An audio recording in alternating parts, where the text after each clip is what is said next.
Welcome to Sisters in Song. Can you all please take a minute to introduce yourselves? Tell us where you are in time and place at this current moment. I guess I'll go first. My Yeah. name's August. I'm the guitarist and writer for Oakdale Drive. I sort of started the band with my friend Jaden, and then Vinny and Andrews came along the way. I'm currently in Asheville, North Carolina. I just did a gig at this hotel, and I'm in my car, so it's good to be here. Nice. Am All I right, smart? Should I go next or should I go last since I was so do late to it. everything? Go You go next. next. Yeah, you get next. We'll go in order of joining band. My name is Vincent DiGiozio. I have been in Oakdale Drive since December of 2021 as a bass player live, and then on albums and occasionally live, I do guitars poorly, and I also have been a part-time vocalist and songwriter for the band. And I'm currently in my house, in my room. All right, last but not least. My name is Anderson Kirchhoff, and I've been with Oakdale Drive since like fall of 2023. And I mainly play saxophone as well as writing some songs and some other like instrumental stuff. I play flute as well on some tracks as well. And I go to school at the University of North Carolina at Greensboro, and I play jazz saxophone here, and I do gigs and stuff, and that's where I'm at right now, UNCG in He does Greensboro. everything very well. He's good at everything he's ever done. Yeah. Well, back. Yes, So well, back, excited to have you. we were just talking about you all being on the show back in December of 2023. And that was in our first season. Yep. I think you were episode number 16. And what are we on now? 100 and 170. Wow. You guys were new at this when we did the first one? Yes, you were I you were one of our very first guests. Could've So fooled me. Wow. we're stoked to have you back. Yes. Honestly, So we're honestly, also. Oh, say that again. Sorry, I'm terrible. could have pulled me there. I really thought you guys knew what you were like. Were like really. You guys seemed really in the Me too. pocket last time. I assumed I was dealing with real Well, experience. thanks for that. We're experts. They're naturals, honestly. That's right. Well, I'm going to ask, tell us about the new album. We know it came out, in January? What's it called? What inspired it? Tell us all the things. So the new album's called The Skylight Inn. It's our third album. The name of it came from a barbecue restaurant in Aden that I thought of randomly in class one day, because what we like to do now, since we're all scattered, is we plan a lot of stuff in advance. Like, we have multiple albums that we've planned in advance, and we have a list of album titles that we sort of keep in the studio. And I just thought of The Skylight Inn one day, and then I presented it to Vinny. I was like, so we have a couple titles. He didn't like most of them, but the only one that he was like, this is okay, is The Skylight Inn. So we decided on that. So it was recorded actually in 3 different time frames. The first one was recorded around the time we were finishing our second album. We were planning on doing a B-side album of all like the leftover songs and stuff. And 3 of the songs from that we decided to hold over because we thought they were too good. We we needed to release them. So that was around July of 2024. And then in December of 2024, we recorded the lead single, Long Rides. And we did a lot of the recording sessions for the album during that time. And then last summer, we tried to, we did tour. We did tour, but there was a lot of lineup changes and stuff. But we played around 7 or 8 venues. And in between that, Vinny and I wrote a new song called Image of Paradise. It was one of Vinny's riffs, and I was like, we got to do something with that. So we got together, and it took a long time to make that song come alive. But it's my absolute favorite Oakdale Drive song, I have to say. It's the perfect melding of all of our styles. Anders has an amazing solo at the end, and I just can't stop listening to it. So we recorded those 3 songs in that summer period, and then we thought, well, do we record more or do we compile what we have? So we compiled what we have, and he had the impetus to try to combine it into a single track list because he's been doing that since I can remember, so he's very good at that. That's sort of how the album came to be, and we mixed it in, I think, December of last year, and we released it, and I just said, let's blitz it, let's get it out there. I don't want to linger on it anymore because we have so many more projects that we're working on. So we just tried Yeah. to go at it and get it done. But yeah. I'm very interested. You said I've been doing what for as long as you've known? No, you've been like compiling track lists. You know how That's true. That's Yeah. true. Should I get into that really quickly? Because I've never told that Yes. story before. Sure. Yes, let's hear it. We'd love to hear that.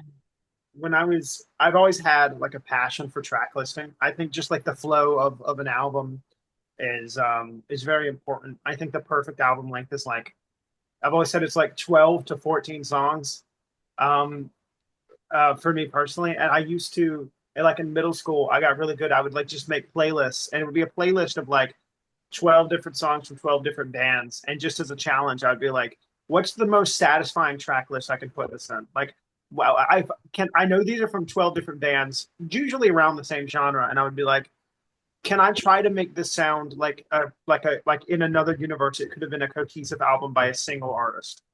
And that it's such a like a niche, odd thing to get into, but it's a passion that's carried over into Oakdale Drive. It's just, I think track listing, the art of, deciding where song is where and how they flow into each other.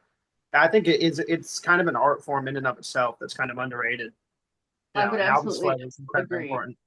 Yeah, Yeah. I absolutely agree. So for my master's thesis, I wrote a poetry book, and part of that was putting all of the poems in order, and it was hard. So I think that goes to albums. Mike, I can see that is definitely a talent to have. Well, and I think you can tell when they don't Yes. flow. Yes. Absolutely. Yeah, You absolutely can. So Very that much. I agree. Art form. it drives me crazy. It drives me crazy. Yeah. I mean, I find it fun though. I mean, it's not a chore. It's honestly, it's one of my favorite parts of putting together any album. It's like I mean, sometimes it happens on its own, and I'm unfortunately robbed of the chance. But sometimes you know everything that's going to be on the album, and you might have a vague idea of like, okay, this one's probably going to be the opener, this one's probably going to be the closer. But it's like when all the songs are done and it's time to have the conversation about, okay, what goes where. That's like one of my absolute favorite parts of the process. I just love track listing. It's Your yeah. superpower. I've never met someone. I've never met someone else who's like as specifically into it as I am. Because it's such a really specific and niche thing to like care that much about. But I do care about it. Well, you go, because you guys' other albums right. have had great flow. So Yep. I'm sure this Thank one you. does too. Yeah. And so I want to know, as a blooper question, what were some of the panked titles for the album? Oh yeah. Can you share? Oh, no, you're not in your house. We should take It's hanging up in my house. There's a list. Okay, I might have to. I'll get back to you on that one. All right. Okay. Because I don't know off the top of my head. But you might remember some, Vinny. I'm not sure. I know there was another one before Skylight Inn. Something this the unknown concern or something like that. I think that was something. This one only kind of counts because, as he said, the album that we have now is sort of an amalgamation of a couple projects that were kind of combined together. But I do remember, and we never were going to officially title this, but the working title of the third album was the Piano Album for a long time. It was never going to be called. Yeah. It was never going to be called that, but the original version of Skylight Inn, before we decided to combine it with the other album that created what we now know as Skylight Inn, was going to be a heavily piano-driven album. And there are a few songs up there that remain from that previous version, as you said, that were carried over. But during that time, we didn't have a name, so we just referred to it as the Piano Album. Piano That was album. Yeah. That was it for a long time. I remember that. Yeah, that was the texture we were looking for. So, we didn't just want to call it the third album. So we were like, okay, but is this going on the Piano Album? It was just, I don't know. Augie started it, and I don't know. We never really officially decided that was the working title. It's just at some point, that's just what we called it. And then Skylight Inn came in, and it was like, yeah, I mean, there might have been something in between there, but we would have I remember one thing. There was a title called A 30,000 Foot View. and I wrote it down there, and I immediately wanted to erase it. I didn't like it at all. I But remember. Is it still on the board? it's still on the board. But I kept it for the memories, But Yeah. the thing with this album that makes it so unique compared to our other stuff is when we got Anders on it, and he helped out a lot with the production side of the album, which me and Vinny used to like lock ourselves in a room and finish the whole thing. And, I wouldn't take a lot of other opinions. I just trust him 100%. But when we got Anders on board, I mean, he came in and really listened heavily to see what all, what horn parts it needs and what all emotion can he convey with it. So that was really a Yeah. good experience for this album. Very cool. Yeah. So what? It was awesome to work on that. Good. Yeah. More cooks in the kitchen makes it easier for everybody too. What'd you say? I said more cooks in the kitchen. It makes it easier for everybody. I feel like Yeah. I could feel that the load was Get in the lighter this time kitchen. compared to there was a song called Cooking in the Kitchen from our new record, Stir it Oakdale up Drive. the pot. But I did. Okay. All right. I felt the relative lack of weight on this one versus like Travel to Eternity, when it was kind of just me and Augie making every decision, as he said, like just in a room for like hours at a time. It, yeah, in the future, now that we kind of have, I don't know if this has been announced, but we've almost re-welcomed our studio drummer and past full-time drummer Jose into the band as like a full member again. I wouldn't mind also having him be a consultant on stuff, so that the four of us can kind of, because I feel like it just makes everything more relaxed when you spread it out. How do you make it work with you all being in different places? That's what I was going to ask too. Well, so Good the question. summers are a good time, and Christmas break is when Yeah. we do a lot of our stuff. We did have we had a music video for the first time for one of our songs, the lead single Long Rides, and we all got together in the 1st of November in Winston-Salem. I heard about this guy named So Evan Daniel. cold. And it was so cold. It was very cold. But we all got together, and we Freezing. were in a parking lot for 5 hours. The police came. We had to tell them. Yeah, it was a long time. But we got a good It was a video long night. done. Yeah, And the video was awesome. yeah, Was this the first time that we've gotten a chance to talk about this video publicly? yeah. Let's hear Okay. about it. Yeah. Yeah, tell us all about it. It was fun. That was I've fun. always been. I will tell you, I've always been a little. I'm not anti music video. I mean, I love music videos like that bands make, but I've always been like weary about making one, because I'm like, if it's not gonna feel quality, it's gonna feel like we're trying to force something that we just don't have the materials to do. But the music video was very, very well done. It was better than I was. There was a guy who came up and yelled at us, and we had to move the car multiple times because it was too loud. Yeah. And honestly, I've never like I said, this is the first time we talked about this, and people told me that you can't tell. Apparently, I was hiding well. I was so hungover during that music video shoot, because it was November 1st. It was November 1st. I had come into Winston-Salem the day earlier. I was in Richmond, Virginia, with my friend at a Halloween party, and I had, there were drinks, and then I came home and I barely had time to even like take a nap. And then Jose. Oh no, I was too. Yeah. Were you hungover also? Yeah, I guess I was. Oh my gosh. I didn't even How did I not know? particularly. I Day mean, I after don't know. I Halloween. don't. I mean, did a good job. today's That the was day a wild after. Halloween too. Today's the day after St. Patrick's Day, so you could technically be hungover today as well. Maybe No, not. that was 2 days ago. What's today? It's today Wednesday. It was yesterday. It was yesterday. It was definitely No, yesterday. sorry. Let me reiterate. I was hungover 2 days ago, because today's Wednesday. I was hungover on Sunday because I was in Richmond again, and I went to another thing for St. Patrick's Day over the weekend. I drink like once every months, so It catches up fast. That's right. yeah, and it's weird how the rare times that I drink always coincide with like some kind of Oakdale Drive thing. It's like, I drunk on Halloween. I'm doing a music video, and it's like, I have been drunk since Halloween. I drink one weekend. 2 days later, I'm on a podcast talking about it. I'm manifesting these things. It was a very nice experience. The crew was very nice. They were very fun. We goofed around a lot. and but it was so cold. And I love they had these big like spotlights to Yeah. illuminate things, and they were incredibly hot. Like they could like burn you hot, but you could put your hands close enough to them that they would like warm them, and you Mhm. would be able to move your fingers again, which was very useful because we were at least me and Augie were choreographing bass and guitar, so the Yeah. ability to To actually play. yeah, musicians would notice if we were like really stiffly moving our frozen fingers, For sure. pretending Yeah. like we were playing something. So where can listeners find the video? YouTube. It's exclusively on YouTube. There's clips of it on Instagram, but find the whole thing on YouTube and All right. you won't be sorry. We will link Yeah, to it's that. awesome. Yeah. It was so awesome. Very Cool. cool. So obviously summer means you guys are getting back together. Does that mean you're going to tour with the new album?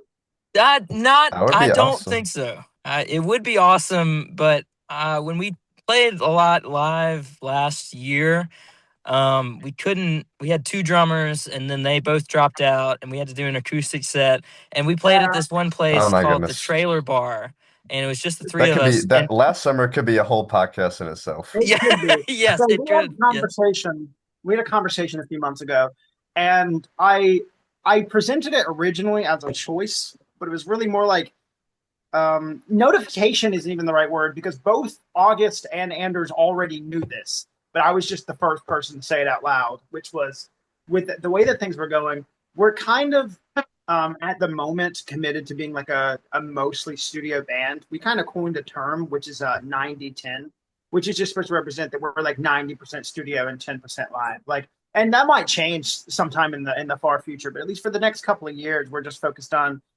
doing as much music, like just making cool songs and releasing it out there into the ether, because it's just more difficult to play live. That doesn't mean we're like, that's what the 10 is for, because we're not against playing live. It's not like, no, we're never gonna play live, but it's like if the opportunity comes and it's very convenient, we will.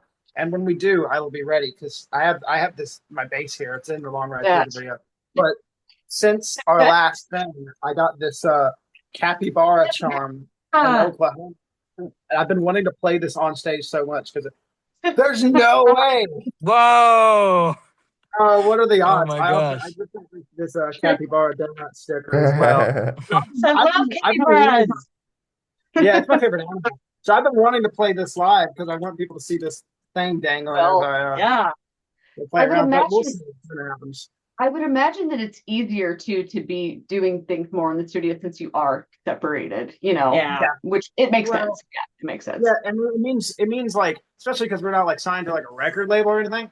It means there are like really no deadlines except the ones that we put on ourselves. Whereas like if we wanted to play live, it's like someone's going to give us a date and we got to be there and we got to practice this many times beforehand, and it takes a lot of the control out of our hands, and we don't really got a lot of control to begin with to give up. So And for me, being in the studio, I'm in a music technology curriculum at UNC Asheville. So I'm constantly learning new engineering and mixing skills. And it's really good to put those into practice when I'm in the studio, because I'm just constantly trying to improve and just get better mixes. And I'm on this road and I can't stop, because there's so many things I can do with it. And it's just such great practice. And on not the album we just released, but the one we're working on now, we're working on getting some other musicians to overdub some stuff.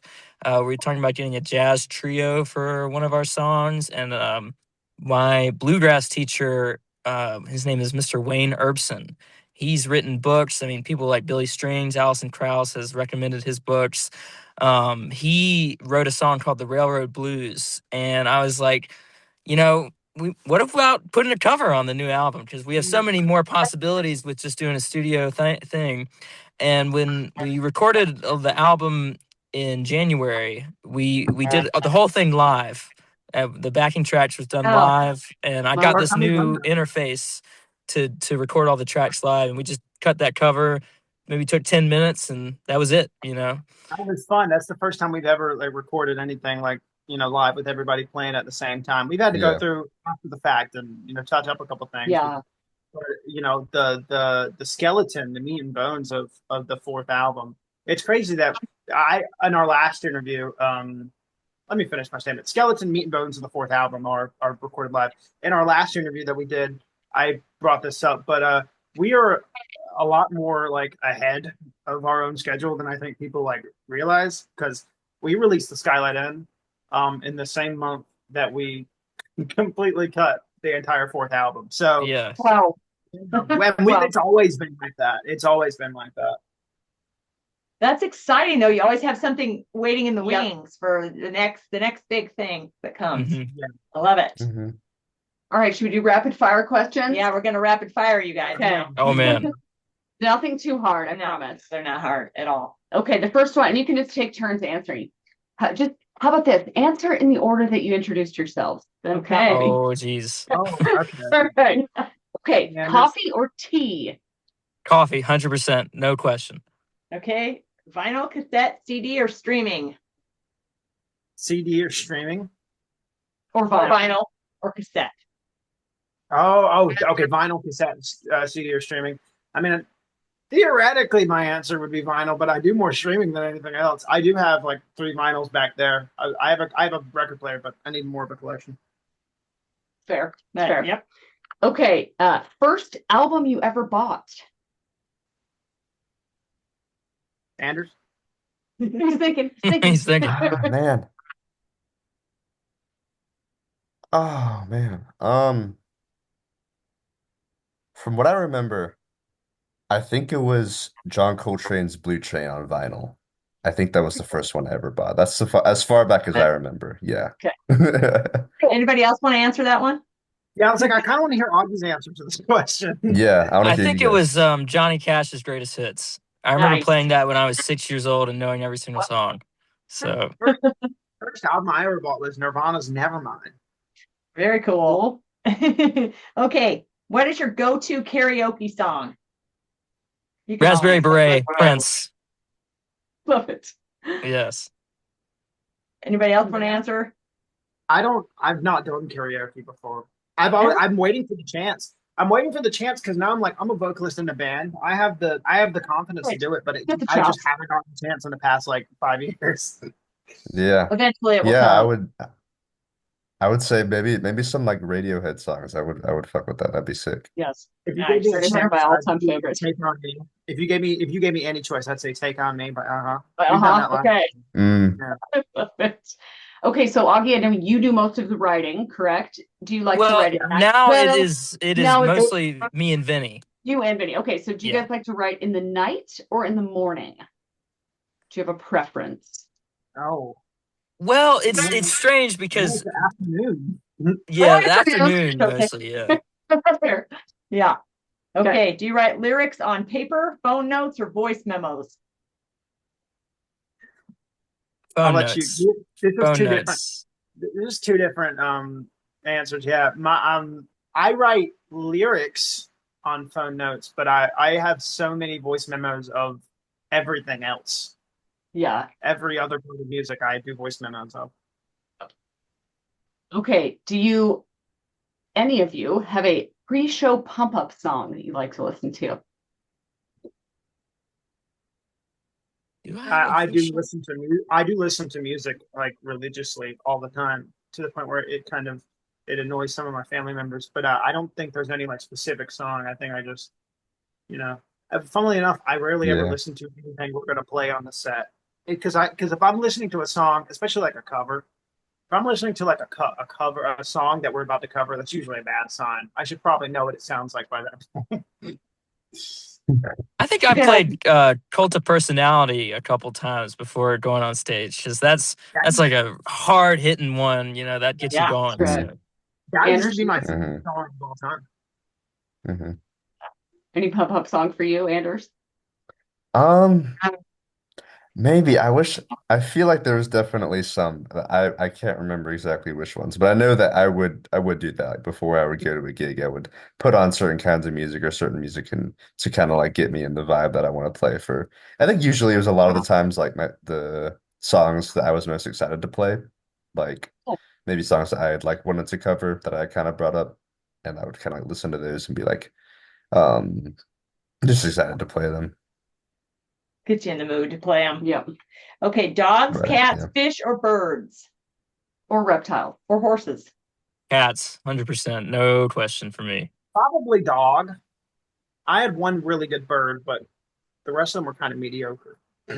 I'd say cats, yeah. I'd say cats. There's a title for an album right there. Mediocre Birds. Mediocre bird. We'll give you credit. Okay, describe your sound in 3 words. So you can each do 1 word. Oh, Blues. Okay. fusion. Like it? Jazz. Nice. Okay. That's kind what of our That's kind of your- contributions. Yeah. Okay, that's true. That's true. Okay. What advice would you give to any new musicians or songwriters?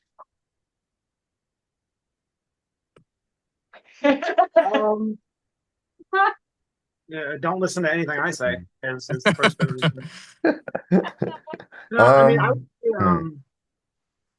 actually, I do have some really practical advice. I used to think when it came to trying to use your influences to recreate a sound that you like, I used to think it was all mental. Like you would listen to enough of a sound that you could like kind of hum it out. It's mostly physical, actually. If you really want to recreate a sound, you should learn as much of it as possible, and then it just becomes muscle memory and starts happening naturally. So I learned that. I wish I had learned that years ago. That is good advice. That is good advice. Yeah. Yeah, I would say gig as much as you can. I think I learned a lot from gigging. I knew how to be restrained and not overplay. I knew how to Yeah. turn down. One time we got kicked out of a gig because I was too loud and I didn't Wow. want to turn down. So that is, all the young musicians, you got to turn down when people tell you to Probably turn the down. covers thing. Probably the covers thing. Me and him were talking the other day about how, like, we used to be way too heavy on the covers. We wish we had, done more, put more faith into our original work when we were still playing regularly. Yep. I think I have one that all 3 of us can agree with, which is if you have a member in your band and they're not doing what you want them to do, then let them go. Let them do what they're gonna do, but let them That's a go. story. Move on. That's a podcast right there. Very true. Very true. It's a really good advice. Yes. Yes, it is. Yeah, Well, it and works. You love it. I'd like to talk about the song that I wrote on the album Oh, yeah. called Yeah. For a Beautiful Soul, which is all the other songs were written by Augie and Vinny. And yeah, they did an amazing job on all those songs. But the one song that I did write for this album, yeah, again called For a Beautiful Soul, it was written for a friend, kind of a friend of like of all 3 of ours who had passed away in like 2023. And whenever like something like that happens in my life, music is kind of my go-to. It's just like I write or I listen, and I feel like the whole that whole song is it's a interesting thing because I mean it's kind of older. It was recorded a while before we recorded so I even thought really were thinking about this album because we just wanted to have that song recorded in general, at least I did, because that song is just really important to me. And it captures a certain vibe, a certain emotion, and a certain just kind of feeling that um is just really interesting to me and really beautiful to me. And it's awesome to have it out now, like on streaming services and like along with an album that like Yeah. I feel like it fits a part of. And yeah, there's just that song means a lot to me. Um and yeah, I mean it's just a very important song and I'm really glad to have it out. Very cool. Yeah. I'm glad it's all out in the world too. It's a beautiful So- song. It's wonderful. I mean, there are a few songs that really quickly before we get this out of the way that I just want to like touch upon because I think this album's weird. absolutely. I think we're only going to get weirder. I mean, Dream Unseen. Dream Unseen is Oakdale Drive doing swamp rock. Imagine that. You know, that would have blown someone's mind a few years ago. Locked Out is a very, very old cut. If I'm not, Augie can correct me. I think that might be pre-Eternity. Is that the first It song we was. ever wrote together? It's the first song we ever wrote together. Oh, Yeah, and wow. that song came because he would drive me to his house after school to work on stuff. And one time we were locked out of his house, so we went to the backyard. He had an acoustic guitar in his back seat of his car. We sat in the backyard and we literally hammered like that entire track out. Did we do the lyrics there too? We did everything. It took like 30 Yeah, minutes.